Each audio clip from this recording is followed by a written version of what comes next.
Hi, welcome to Good Days, Bad Days, a podcast about mental health in India. In this podcast, we hope to address all your questions, queries, doubts about mental health. The format's fairly simple. I am your host, Koval, and we have an expert with us, Himani, and we're going to try and address all the questions you've asked on our various social channels about these concerns. And hopefully, we intend to have an interesting and meaningful conversation about mental health. I'll let Himani introduce herself. Thanks, Koval. Hi, I'm Himani. I'm a mental health professional. I have a degree in Counselling Psychology and I practice as a therapist, which means I have counseling sessions with people who come to me for therapy, as well as workshops, seminars, and conversations like these to talk about mental health, and especially in the Indian context. Perfect. So, we had put out a few days ago on our social channels what people would like to know more about when it comes specifically to mental health and the kind of sort of misconceptions or worries that they have. And I think what we'll do is we'll just sort of try and take them one by one and see if we can address them in a meaningful way and also sort of expand on that conversation a little bit more. So in the future as well, if you'd like us to address a particular issue or a doubt that you have, you can just sort of write to us at Bedlam Delhi. That's our Instagram handle, that's our Twitter handle, that's our Facebook, Bedlam Delhi. And we'll try and make sure that in whatever episode we do next, those issues are covered. So Himani, I think we'll start with the most commonly asked question is and has been for a while. How do I know I'm not just sad? How do I know I'm depressed? And what's the real difference? Well, Koval, I think this is the question that a lot of people bring to therapy as well when they're seeing me. And I think one of the biggest reasons to know if you need help is if you feel that the general resources that you have to help yourself, like for example, if you generally tend to get sad and you talk to a friend or you watch a series for a while and you do these things and the sadness passes. But if that's something that's not happening for you now, I think that would not necessarily be depression, but something that requires care and maybe attention from a different source also. So if there is sadness, but also you feel that you're not enjoying the things that you generally enjoy. So you're losing some sort of pleasure in your activities, your hobbies, or things that you like to do. Or you feel that you're losing energy in the things that you do on a day-to-day basis. All of these things and many more would make something that's more unbearable for a person than just sadness. And sadness is something that I think all of us experience at some point in our life, many, many times in our life. But if it is sadness that's very difficult to handle for you, I think it's good enough reason to maybe talk to someone about what might be happening. So once I've identified, or if I feel that this is not just sadness or sadness sustained over a phase or a period, but it might be depression, it might be something more, what do I do? I mean, what are the things or the various mechanisms or interventions that I can access? Well, I'm thinking that there are obviously going to be ways that you usually do to take care of yourself. Like I said, be it talking to somebody you trust, or be it engaging in something that you like to do that tends to calm you down. All of those things that are there, which are your ways of dealing with a problematic situation. And I think they are important. They are probably like the first line of soldiers to help you with what's happening. And then comes maybe a point where you feel, okay, I might not be able to handle this all by myself. I need somebody who knows maybe a little more about the concern, maybe has some more information.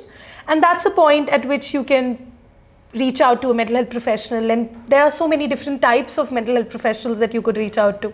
So maybe that's again something that tends to happen. So there's another thing that comes up quite often as a question, and that is that, and while it's also a very valid fear, that therapy or mental health help is an expensive proposition. It is something that may not be affordable for everybody. And I found that there are now increasingly resources available, either pro bono or more affordable than ever before. And while yes, it is obviously an expense, at the same time it isn't. I think there's a lot of misconceptions about how expensive or how many resources available to one there are. Right. I mean, of course, like you said, there are more options now. There are more options for as pro bono as well as affordable therapy options. But of course, not nearly enough. But that does not mean that there isn't a way. There isn't a way to make things work out. Most therapists I know also have some sort of a scaling option. They would make their services available to a person depending upon how it works out for them, like financially as well. And, yeah, even apart from that, there are going to be options for you to access them, if not in person, then via other technological helps, like via phone or via video, or all of those nitty-gritties, all of those logistics are slightly easier to manage out now.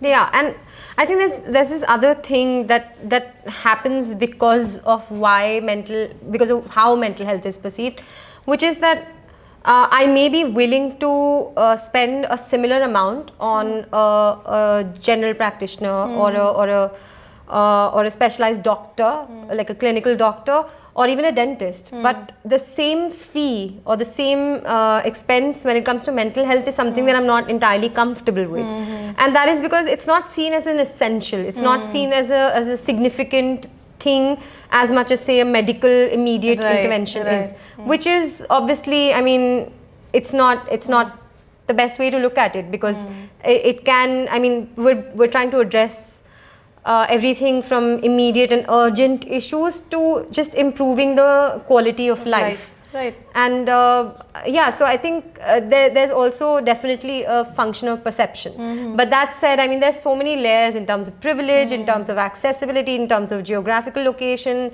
language. All of these things sort of culminate and lead to a very valid sort of fear of mental health not being accessible. Right. But yeah. I mean, it is a lot about just the legitimacy of the concern. Like if I am, as long as I'm functional, as long as I'm able to maybe hold down a job, or I'm able to pass my exams, is my sadness a problem enough, or is my concern a concern enough, right? And it's not that you think about this for yourself only. There are constant messages around you that this is what is being told to you, maybe more directly, maybe in a more subtle manner, but we're constantly told that it's not a big enough problem, it's all in your head, and all of those different messages, which means that you don't realize that this deserves as much importance as all the other things in life. And I think that's mental health ends up being that one area of your life that bears the brunt of all the other things that you have to do. Yeah. Right. So if you can't maybe say no to going for your job every day, because that's something where you're accountable for other people, your own mental health is what you end up suffering on, or maybe end up just adjusting with. So, I mean, okay, you know, it's funny, we're bringing this up so late in the conversation, but what is mental health? Because we were talking earlier before we started recording about how, like, people just perceive mental health as this new conversation about depression and anxiety, or a lot of people think of it as like this slightly fluffed up idea of self-care. Right. And there's a lot of narratives and so on and so forth, and now social media sort of obviously started addressing some of these things. But at the end of the day, what is mental health? Because I also find that we often ignore that mental health covers a vast spectrum. Exactly. There is of course, there's generalized anxiety, there's depression, there is suicidal ideation at the other end of the spectrum, or somewhere down that slide, and then there's schizophrenia, there's personality disorders, there's thought disorders. There are things that also make people not functional. Right. And I feel like to club mental health under this one sort of bucket of depression, anxiety sometimes can be a little unfortunate. And I wonder, as a therapist, how you feel about that. I think, Koval, mental health, like you correctly said, is a spectrum. It's a very good day where you are at your most, most functional and best experience, best feeling level. You're at your best. That is also a part of your mental health. And then obviously there are days where you're slightly less of yourself, slightly feeling less connected with the world, feeling that it's not a good day, right? And then there are going to be days where if you have a concern that has become so prominent that it's disabling you in some manner, then it might become what we term as disorders, what we term as illnesses for that matter. And all of that is a spectrum. And in the spectrum of concerns which are termed as illnesses, there is such a vast spectrum of things that happen that would be called depression or anxiety, or would be called, like you said, maybe schizophrenia, or all the other sorts of different sort of more severe mental health disorders as well, bipolar for that matter, all of that. The existence of one does not mean that the other does not exist or is lesser of a problem. Yep. The idea is that obviously depression and anxiety are getting talked about a lot more, which is good, which is always welcome. But that does not mean that that's the end of things that people end up dealing with or have to kind of make meaning of in their life or in their mental health. Right? I understand that as we'll go forward in a journey of understanding mental health, we will end up using these words that define mental health less and less. Yep. Because it's going to be more about not having a good quality of life, having a life where certain things are harder than others. Right? And even now, I think in the context of India, say for depression for that matter, because depression and anxiety get talked about so much, a lot of my clients who experience depression do not experience sadness, which gets termed as depression. They don't experience that feeling. They might feel angry for that matter. They experience that they don't enjoy anything anymore, or they don't feel energetic for that matter. And these are some of the ways in which they experience it. Not that having all of this means you have depression. Again, it's not a cause and effect relationship.